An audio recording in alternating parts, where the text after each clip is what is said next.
Hi everyone, welcome back to another episode of Bass Tales. I hope everyone is fine and well out there and just getting through this winter as good as they can. I know down south you had some crazy weather that you guys aren't used to with that snow, and kind of crazy seeing some of the areas down there getting like 8 inches of snow where you guys barely ever get snow if you even get snow. So kind of crazy, but I'm hoping maybe that woke up some of your fishing down there and got those fish real active maybe after that crazy weather. I don't know if it worked in a negative or a positive, but maybe if you're out there, maybe you're catching some those big southern largemouth bass right now, and hopefully it worked for the positive and not the negative. But either way, we're up here dealing with kind of crappy, cold weather, still snow on the ground, ice.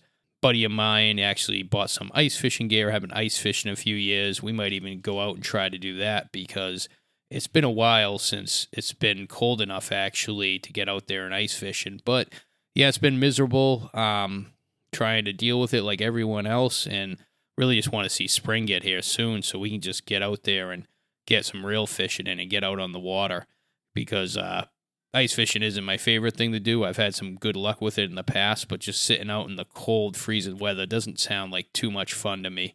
When I was younger, it didn't bother me as much, but now that I'm older, don't really want to deal with that. Today we have a great episode.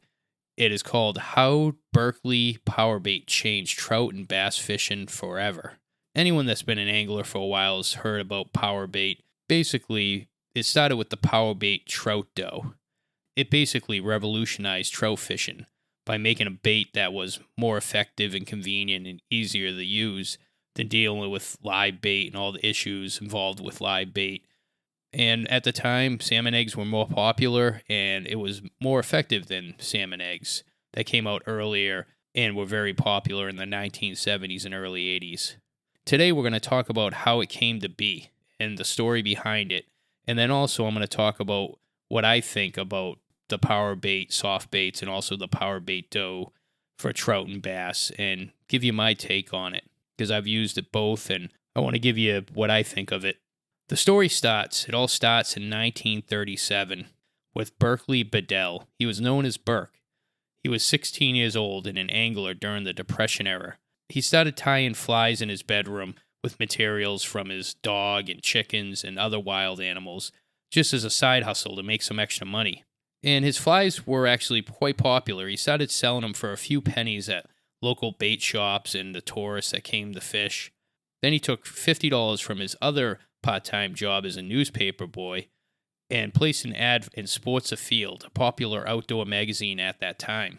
It was also the oldest published outdoor magazine in North America, starting in 1887, and it's still published to this day, which is pretty amazing with how everything's gone to basically YouTube and the internet, and you don't see much printed magazines anymore. They've gone a lot smaller over the years. So it's good to hear that that magazine is still surviving. And for us people that grew up reading magazines and fishing magazines, that's great to hear because that's how I learned all my fishing stuff. Nowadays, you get all this stuff from YouTube and obviously podcasts, and makes it a lot easier. But back then, seeing that new magazine come once a month, that was a real cool thing to see, and glad to hear that this magazine is still kicking and hopefully stays around for many more years. So let's get back to Burke now, and his business was growing after this ad, and he had to hire some of his high school friends and had to move his business from his bedroom down to his parents' living room. And by 1945, Burke had founded Berkley and Company. He took a hobby-level business to a serious business. And by 1959, Berkley came out with his most successful product, I would say, the Trilene fishing line. It was the best-selling fishing line soon, and it's been the best-selling fishing line, I believe, for many years since it came out. But that's a story for a different day. Today we're going to just talk about the powerbait. So by the 1970s, Burke had built one of the largest fishing tackle companies in the country. On a side note, Burke Bedell in the 1970s got into politics, becoming a congressman for Iowa, serving 4 terms from 1975 to 1987. And at this time, he stepped away from his day-to-day operations at Berkley, and he wanted his son Tom Bedell to take over. But Tom wasn't really wanting to. He felt like he wasn't ready to take over a company. But Tom ended up listening to what his father insisted for him to take over, and Tom reluctantly did take over as the president. And under Tom is when Berkley really became the mega powerhouse it is today. In the 1970s, besides real worms, the favorite off-the-shelf trout bait was salmon eggs. They were selling 8 million jars a year, and Berkley wanted to get into that bait market. Their first attempt was in 1985 with a product called Strike. It was a bait that included real bait fish. Maybe some older anglers might remember it, but it seems like a forgotten product. Berkley's R&D team knew they could do better. The team was led by renowned ethologist, and I pronounced that right, hopefully, but basically it means that, you guessed it, studying fish, and his name was Dr. Keith Jones. Him and the Berkley team had a nice lab set up in Spirit Lake, Iowa. It contained many aquariums with 5,000 to 3,000 live fish at times. They would take cotton pellets, soak them in different liquid attractants, and drop them into the pools and take notes on how long the trout would hold on to them in their mouths. That helped the R&D team increase the effectiveness of their attractants over time. This was the first time there was scientific research done to find a fish attractant. Before, people were using stuff like WD-40, and yes, the WD-40 that you would use like to free a rusty bolt or use as a lubricant on like a door hinge, that type of WD-40. They used to take that WD-40 and spray it on lures, and people swear that that worked, and I never tried it, but maybe it does work. Maybe you should bring some WD-40 with you next time you go fishing. Maybe it'll work out for you. And then there were also companies that used garlic and spearmint, but that was more of a human masking agent. There were other dough-style baits that just didn't work well. Berkley was the first to try to make a bait that tasted and smelled better than anything else, and that could outperform all natural and artificial trout baits. They came up with a synthetic moldable putty, or dough, similar to the feel of a kid's Play-Doh. It was made of PVC plastic, the same stuff that like plumbing pipes are made out of. It's combined with an oil-based resins that make it soft, and then injected with that fish attractant scent. Now that they put some research in, they thought they had the perfect prototypes, and it was time to test it in the wild. 5 members of the Berkley team that were also anglers set off on a secret mission in 1987. They traveled to June Lake in Sierra Nevada, and they were there to try to catch eastern Sierra trout on their prototypes. They tested their Berkley Powerbait against leading competitor products, including salmon eggs. There were 2 types of Powerbait formulas that they were testing. I have no idea which one was more successful, or they ended up using maybe both in the future. But the tests were successful. Powerbait with its natural scented trout bait, it attracted fish and it tasted like live bait. The tests had proven it outperformed salmon eggs and all other prepared baits. Thus, enhanced natural ingredients amplified its power to attract trout. In 1988, Berkley Powerbait dough was available to the public. It was an instant hit, with it being easy to use and convenient to store in a jar to be used at any time, unlike live bait. And that jarred powerbait could last for years. Soon anglers discovered how effective it was at catching trout, especially stalked rainbows. They were the most popular trout that anglers fish for, and the most stalked one. Then Dr. Keith Jones and the Berkley team had a great idea after the huge success of the Powerbait trout dough. They said, let's take this idea and infuse it with one of the most popular selling lures, plastic worms, for the most popular game fish, the largemouth bass. There were other companies using scents like we said before in their worms. Berkley was going to do it a total different way. It wasn't going to be used just as masking human scent, and the products were unproven at that. Berkley was all about the science. They had to find out how to get that water-based fish-feeding simulant into an oil-based soft plastic and combine the elements. It's not an easy thing to do, and it took a little bit of time and tweaking to get it right. In 1990, the power worm was born. It was scented and taste that bass couldn't resist. And a little info about the power worm. If you cut a power worm in half, it was different than a typical worm. It had specks that kind of looked like salt, some type of secret material, maybe that released scent or smell. When a power worm was put in a clear glass of water, you could see a milky substance oozing. And when you take it out, that power worm would get a slimy feel. And opening those packs of worms, you could never forget that smell. It just had that awful smell, really. It's kind of would turn you off almost. But it was all part of the magic of the power worm.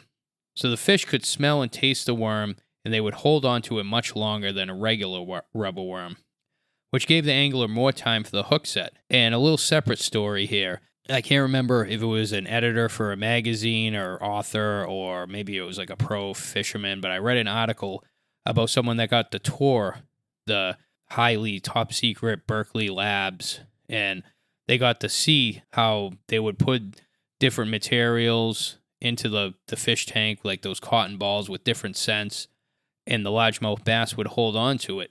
And they were looking to get like a 10-second hold on it, which is amazing. Because if you put in like a regular lure with no scent, a bass would basically take it in its mouth and within a quarter of a second usually spit it out. He would be watching them do this in the lab, and basically it would hold the cotton ball in its mouth for 10 seconds, and a lot of times the fish would eat the cotton ball. So you would see how powerful this scent was that would be fooling these fish. The key was that it gave you more time for that hook set, because basically you get about a quarter of a second of time for a hook set with a bait without scent, supposedly. Basically, that's about as much time as it takes you to feel it. So you basically have to be dead on with that hook set. And if not, you could lose the fish, technically. It would spit out the worm before you could set the hook. So the whole magic behind the power worm was it gave you this longer time to set the hook. The fish wouldn't let go because of that scent and smell. And the power worm, it was designed with a 7-inch body, and it was ribbed and had a curly tail. It was a good size that displaced more water and put more scent into the water.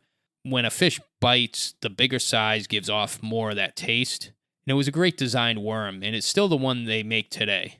Power bait and the power worm was a huge money-making bait for Berkley in the late 80s and early 90s.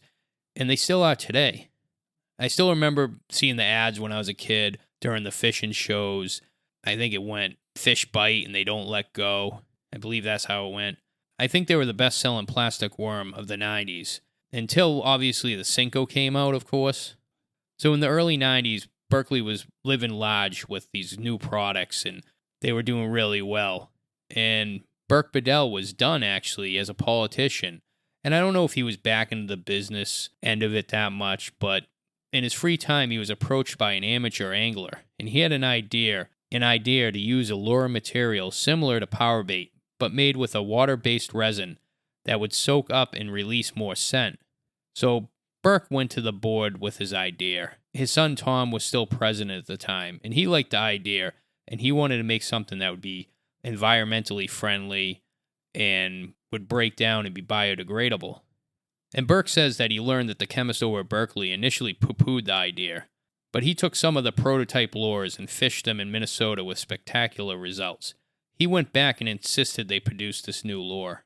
And the research lab listened to what they both wanted, and it took a little bit of time, but in 2002, the Gulp brand was released, a biodegradable bait with scent dispersion 400 times greater than the standard PVC products. It was a product for both fresh and salt water.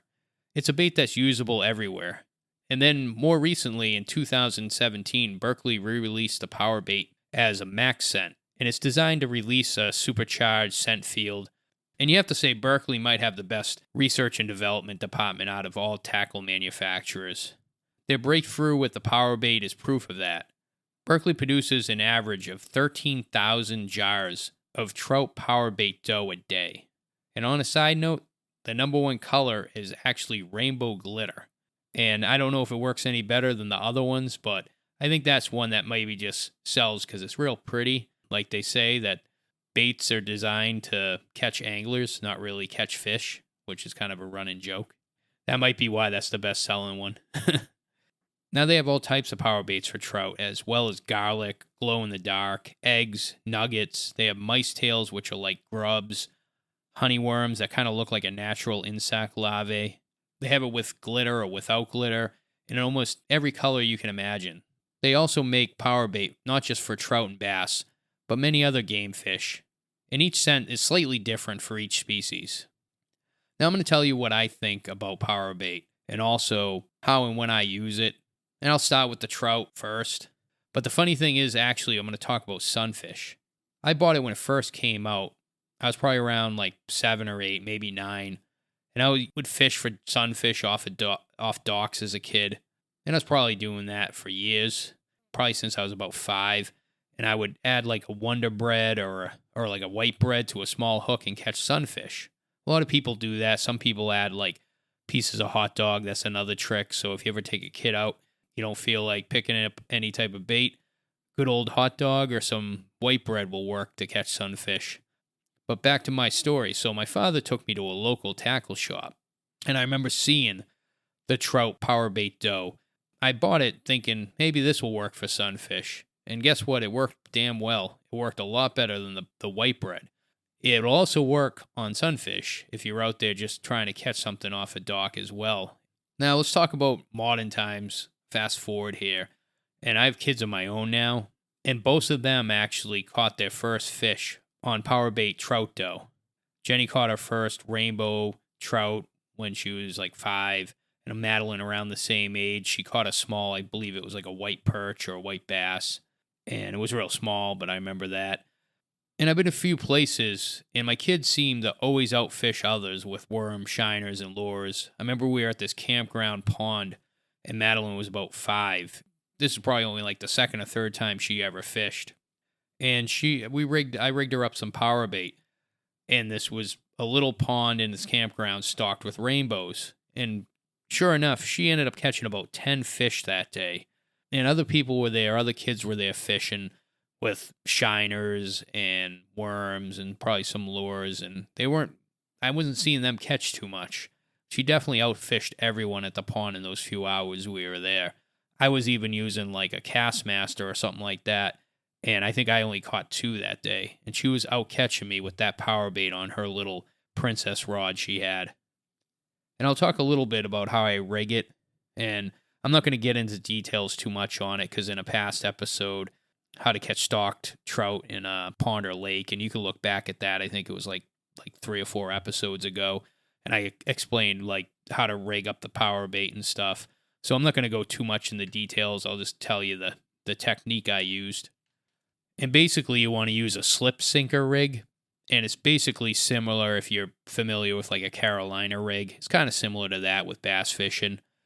I'm not going to get too much into it, but basically take like a heavier egg sinker, put it on your main line, tie on a small barrel swivel. Then you're going to cut like a proper length leader line in I like a clear 4-pound monofilament type line. And you want to make sure it's monofilament so it floats, not fluoro where it sinks because you want it to float. And you want it to be like above the weeds. So you want like around 12 inches or more if you got weeds. And the trout likely won't take it off the bottom. So you want that to float above the weeds. And then I'll tie on a single like 10 to 12 size hook. And I usually use 2 power eggs, but if you're going to use dough, you basically roll it into a dime-sized ball and then push it over the hook. And just a side note, make sure that you wash your hands and your hands are clean. You don't want to get any scent onto there. It'll affect the effectiveness of the lure if you get some scent on there that the fish are going to smell. So make sure you have nice clean hands when you roll that dough up into a little dime-sized ball. And you could also do like a small treble hook as well, but if you're not going to keep the fish and eat it, I would go with the single hooks because trout is such a sensitive fish, and the treble hook would cause more damage than a single hook. So if you're going to not keep the fish, I would stick with the single hook, but you could use a treble hook if you'd like. And colors, it's hard to say, but I think like a bright yellow or orange or green. You could even try that rainbow with the glitter. But you want something that the trout can easily see. If you're going out for the first time, stock a couple different colors or a couple different types and just switch up. It's pretty easy to switch it up. If one ain't working, just throw a different style on, another color or whatever onto the hook and see if that works. There's other ways you can rig it. You could do a float style rig where it's like with a bobber and a split shot weight that holds down the hook. And you could use that if you're fishing for like moving water for like wild trout, and that could work. But power bait basically is best for stocked rainbows, and they're just used to eating pellets from a hatchery, so it's so more natural for them than like a wild trout, but you can catch wild trout with it. It's hard to say it isn't. I think it is, my personally opinion, but I think most people would tell you it's probably the best and easiest way to catch stock rainbows. And that's the most popular stocked fish and what most people are fishing for. So you always want to have some power bait dough or some type of that product with you when you go out fishing for a stock trout because you're going to catch a lot of fish with it. I definitely can stand behind that. That product is an amazing product. And another story, just to show like how well that it works, that I remember I was fishing back in the fall and I knew I was going to do a story about this and I almost forgot about it, but there was this young angler. He's probably around like 18 to 23. Came up to me. He was fishing with his friend and real nice young guy, and came up and started talking to me while I was fishing and talking about how he's caught like bass, saltwater fish, all sorts of different fish, but he could never catch a trout. He's never caught one. And I said, well, you're at the right place in the right time. There was a good pond that is really good for stock trout, and they stocked kind of recently.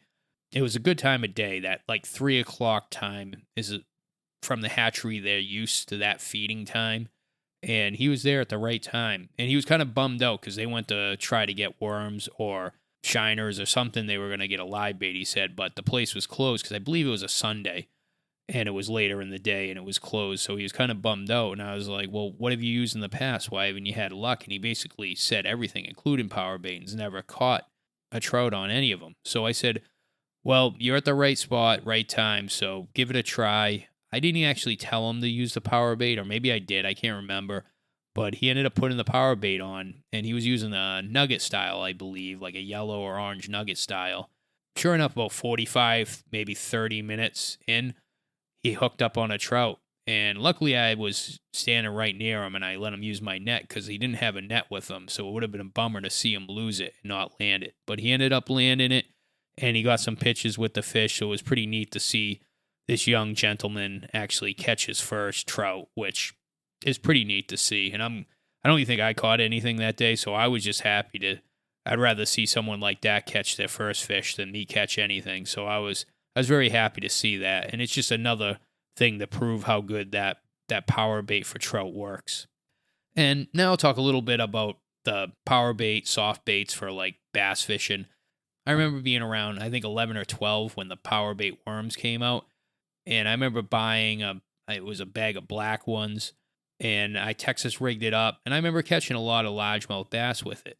And like I said earlier, you can't forget that smell when you open the bag. It just really stunk really bad, but it did work. I did catch a good amount of bass, but the smell kind of turned me off a little bit. I ended up switching up, started fishing with some like similar worms, but in Zoom with like the heavier salt, and they seemed to work pretty good.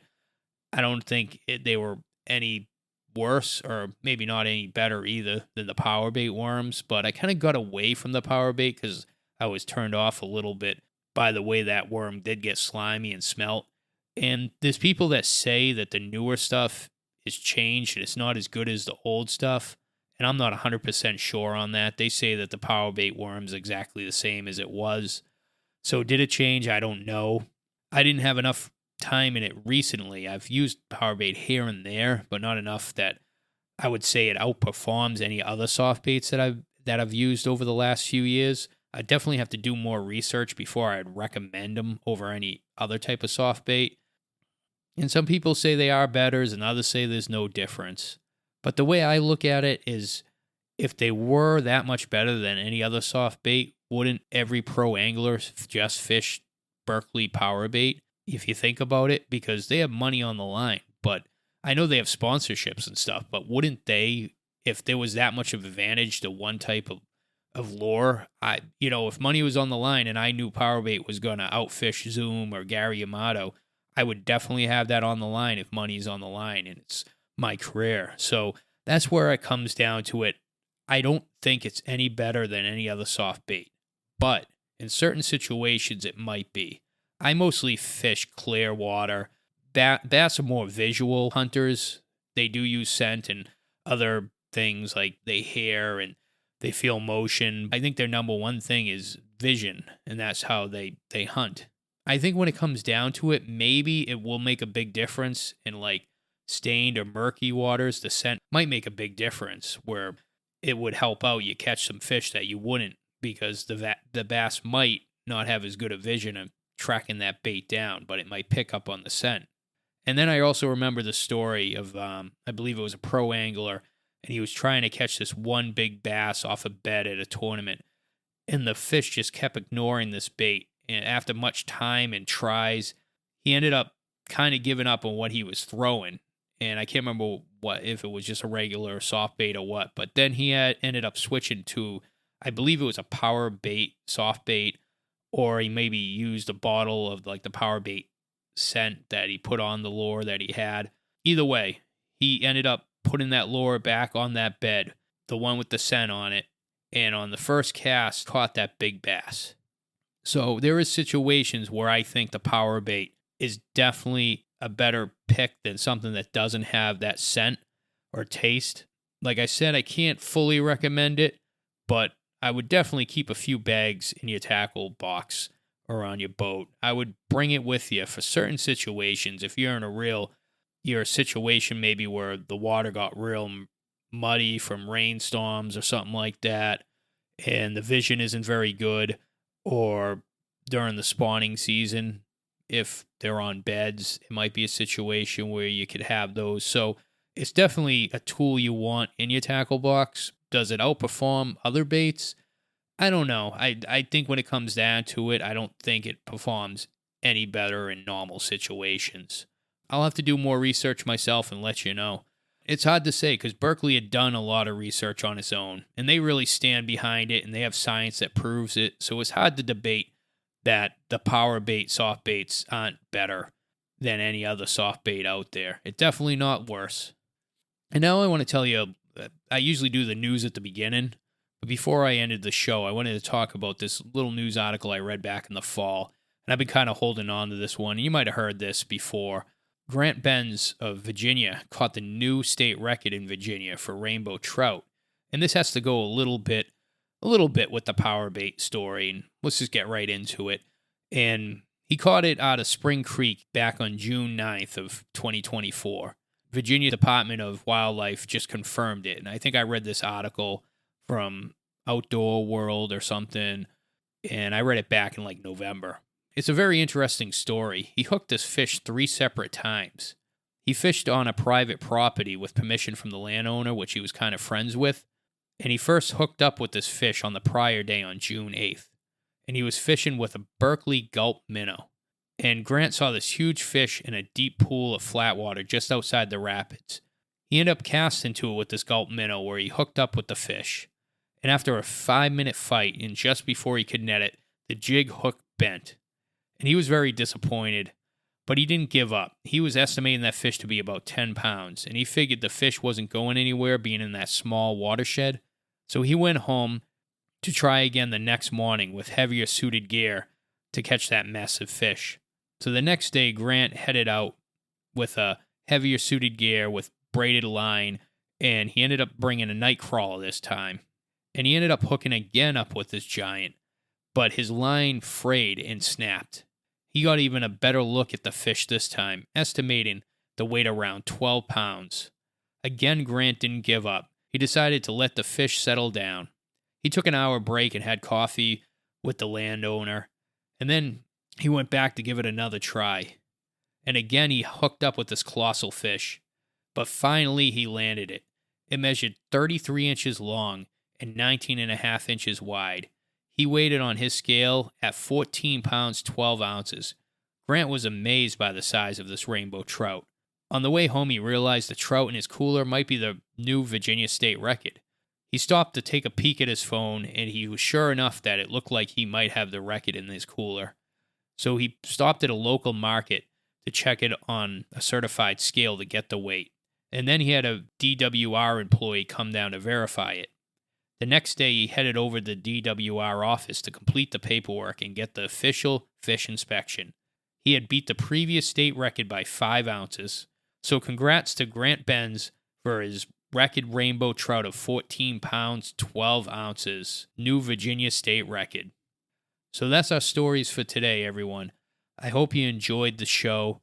Please leave us a good review if you have some time. Share us with some of your friends that might listen to the podcast. and like fishing, the more subscribers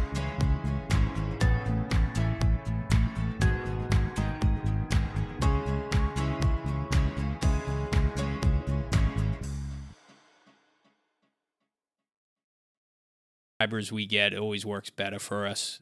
Hopefully this weather gets a little warmer and we can all get out there and get some fishing in. And you guys have a great day. We'll have a new show for you soon. Take care and bye-bye.